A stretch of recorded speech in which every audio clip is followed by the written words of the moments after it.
This is the Worldwide Whoop. Hello everyone, today is Friday, March 20th, and the word of the week is scrub. Now, the first literary allusion that came to my mind when I came up with the word scrub was... There's no use in keeping the suspense because it's in the title. Yes, it's Cinderella. What is more poignant to our literature history than a story about a girl who's forced to clean and wash and cook, which, is what all women have been doing for 2,000 years. The thing about Cinderella is that we're mostly used to the Perrault version, which is the one that Disney adapted. There is, however, another version that I think is a lot more interesting from many points of view, and that's the Grimm Brothers version. The Grimm version doesn't have a fairy godmother and is different on many accounts, but where I think it really goes to town is at the end.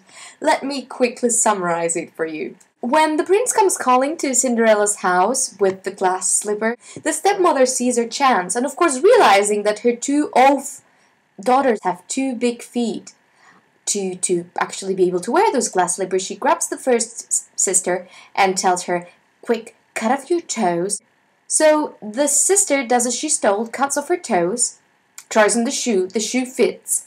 The prince and his entourage somehow manage to not see that there's blood on the shoe, and the prince takes the sister with him, and somehow manages not to notice that his soon-to-be fiancée is leaving a trail of blood behind her. Cinderella's birds and mouse friends follow the prince, and I think they kind of badger him until he realizes that his soon-to-be fiancée is missing a part of her foot, and he brings her back home. The evil stepmother is not deterred, and she grabs the second sister and says, "Quick, cut off your heel." She does so, tries on the slipper fits. Of course, the prince doesn't notice the blood this time around because the shoe is already full of blood.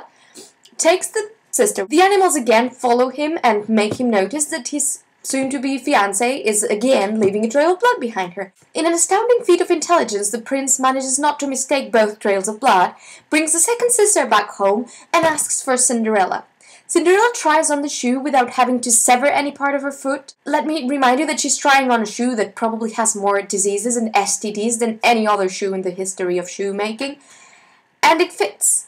And they live happily ever after, and I hope someone washed that shoe before she wore it to the wedding. You can understand why Walt Disney would prefer to adapt a version where everyone's feet were intact, but yeah, that would have been an interesting version to see.